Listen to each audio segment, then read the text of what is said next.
Alright, I thought I'll do a very short little intro to this video before I go to bed. So here's one of my Pinoy angelfish. I believe it's paired up with my koi right here. This is my own personal koi I've been growing now for about a year or so. I do believe this one and this one might be paired. I don't know for certain yet. This one, which you really can't see, and this one might also be paired up. And this will be the poor lonely. But again, I don't know for certain because I haven't seen anything yet. But since both this one and this one's tubes are down, I think these two might actually be paired like I stated. This one's tube is down, so I don't know. This one is definitely getting fat, so this one is also a female, so I have no idea about this little one. I'm still going to keep it, but it might be just a lonely straggler, unfortunately. But who knows, I'll have to wait and see what happens. Also adding this in before I go to bed, I'll be finishing up this video when I wake up later today.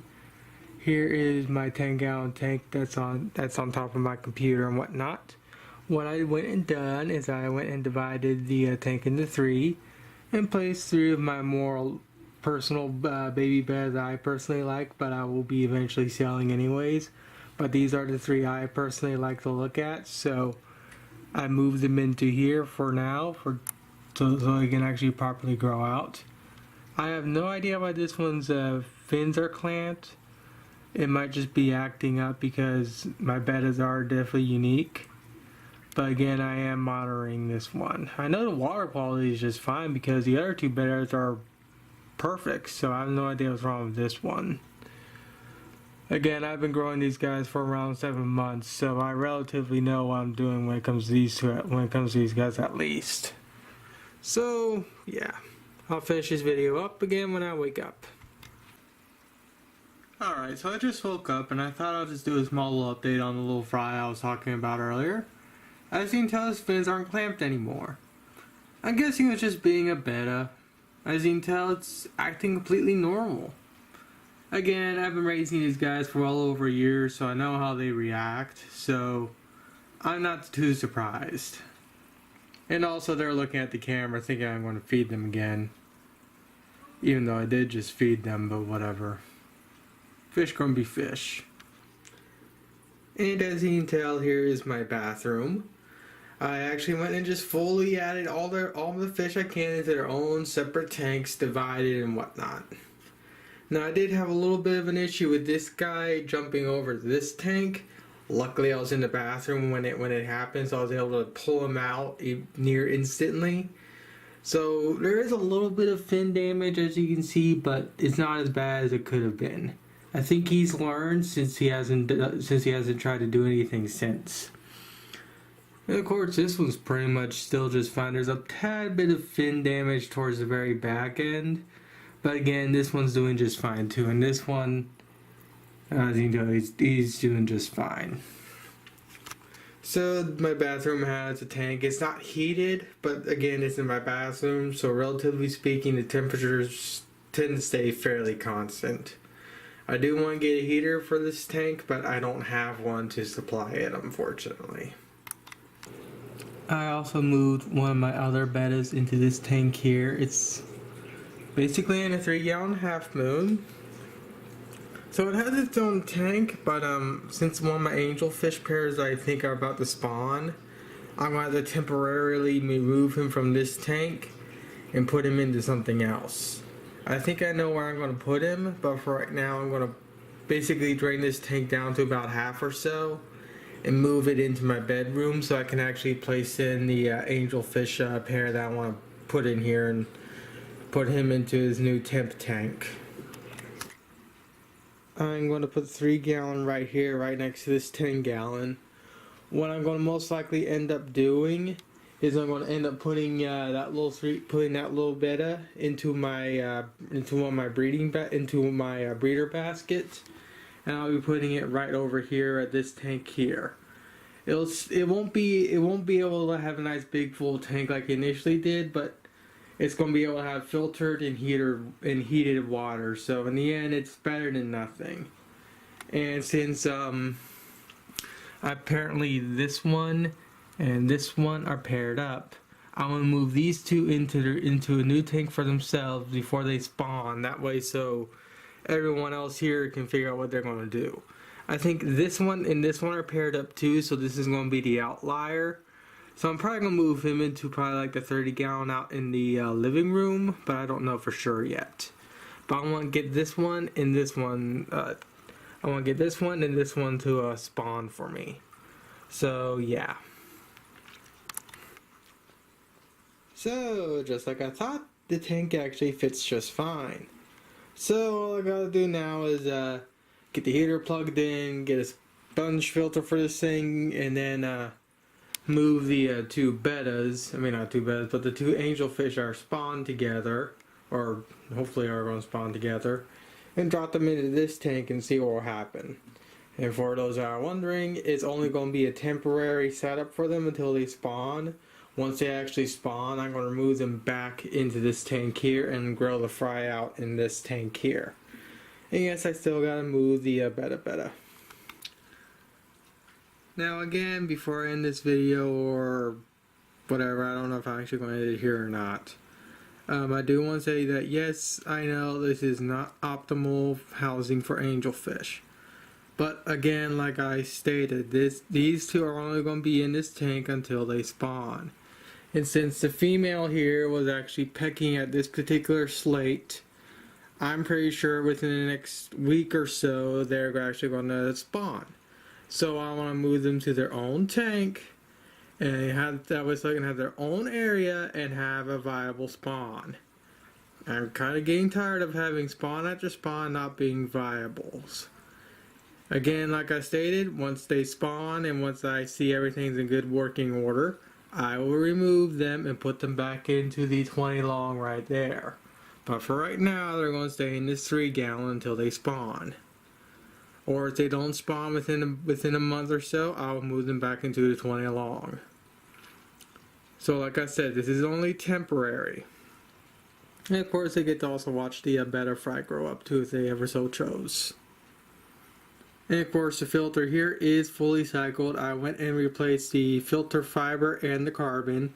The actual rocks on the bottom have been fully cycled. They've been fully cycled for, for over a year now. And this tank was again housing that little baby betta, so I know this tank is fully cycled. So I'm going to let them calm down and hopefully have something happen.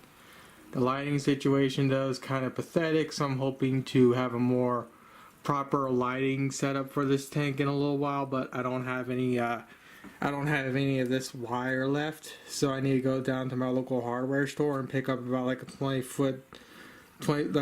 feet of this stuff and making that and that way so I can actually have a proper light source. But for right now, this is what I got. I don't know how well this is focused in. I might need to go to manual focusing. Okay, so focused onto my betta. My guppy fry, they actually started to color up and start to actually show what they are, which is really nice. And they've also gotten quite big too, as you clearly can tell. Of course, this side really doesn't have that many guppies, so I need to go and distribute some more of the ones I have in this tank here, because this tank's kind of littered with them. Basically, since I have so many guppies, I kind of want to have an even amount on in each tank right here, and each side, but my ability to keep it even is kind of weak to say the least. So really, I think that's about it for this video, because I mean, I kind of just showed off what I did, and I just moved one of my fish around, even though I constantly moving fish, but whatever. Oh yeah, I forgot to give an update on the betta I moved. It's right here in this little betta cup, in this little breeder basket thing. So for right now, it's going to stay in here. But once I remove the angelfish and whatnot, or whatever happens, hopefully he's not going to be in this breeder box for long. But if he ends up being in here for a while, he at least has heated and filtered water. And of course, there's the other one. But yeah, I think that's pretty much about it for this video. Hopefully it's short, i.e. under 10 minutes. So we have some spawning action, but the father, i.e. the male here, is very, very stupid. There was actually a little line of eggs, which you can kind of see where they were placed with they're basically placed right there. And this one's basically eating up the eggs, I think. And it's clearly, it has its vent down, just like the female, but he's stupid. But in the end, it's a good thing I placed him in here, because if I left him in here with these guys, it'll probably be a whole different story.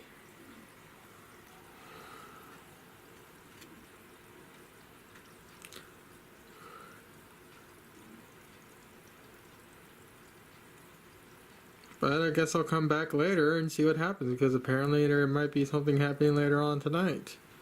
So this video may not be over with just yet. I swapped fish and still idiots.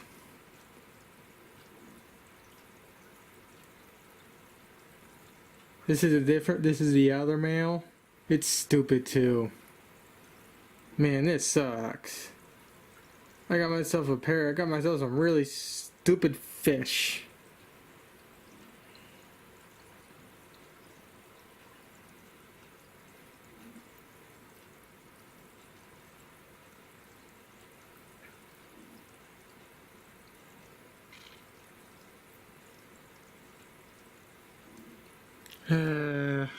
My fish are dumb. My fish are incredibly dumb. At least I got Betta fry. My god, I got stupid fish. Stupid fish. Well, the female tried, but the male constantly was pecking, so what I'm going to do is that for now, I'm going to leave them in here for around a month. It'll be an easy way for me to evaluate them and make sure that they actually will maybe eventually become a good spawning pair. And it'll also let me evaluate the 3 I have in here also, so I can see if these two end up, see if one of these 3 start pairing up and whatnot. So, yeah, I'm going to end the video on this. Again, like I say, this is a 3 gallon half moon. It is not optimal for angelfish, but for what I'm doing, for it to be around a month, I should be fine. The reason why I'm giving it a month is, like I stated, so I can evaluate these 2 and let her gather some eggs back up inside her. And of course, also, like I stated, evaluate these 3 and see if any of these ones pair up. But considering how this one, my newer one, is actually going after one of my older ones I added in here, and this one's just doing whatever, those 2 might become a pair, but it's going to be a while before I can figure that out for certain. Also, don't expect a video on my fish related channel for a while, because I am building another life size model. I'm building me, give me a second, a life size Freya. I'm currently in the process of building one of her legs. I've been working on this for about 6 hours. I know in the grand scheme of things, this looks just like paper, and relatively speaking, the build should go by relatively fast. But all the folding, all the cutting, all this stuff takes a lot of time. So something that looks very simple and easy to make actually takes quite a long time to build. And I'm pretty sure you're probably wondering what she'll look like when she's fully complete. This is what she's going to look like when she's fully complete. Let me turn off the edges. There we go. This is going to be one of my more intricate builds. Of course, with the lines turned off, you really can't see how intricate this is, but there are so many parts on this for me to build. And of course, once I plop on the lines again, you can see all the folding, all the cutting and all that stuff. If I actually go out to here, you can see all this crap here corresponds with basically everything above the legs right here.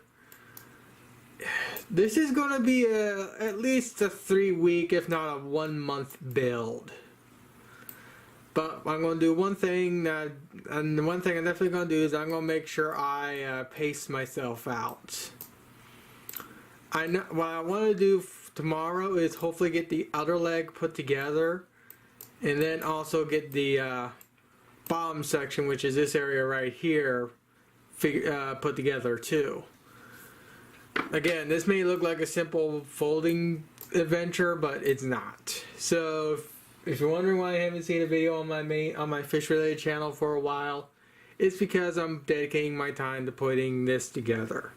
Now with that said, I'm still taking time out of my day to take care of my fish. I'm doing the daily feeding, daily maintenance, and occasional water change if it's needed, water top offs, the whole 9 yards. I'm dedicating most of my free time to building this. So in the long term, this is going to be a relatively long video. Sorry about that, but again, I don't monetize my videos. I really need to stop saying that because I don't want people, I don't know. I just hate, I don't know. I'm just going to stop here before I start rambling.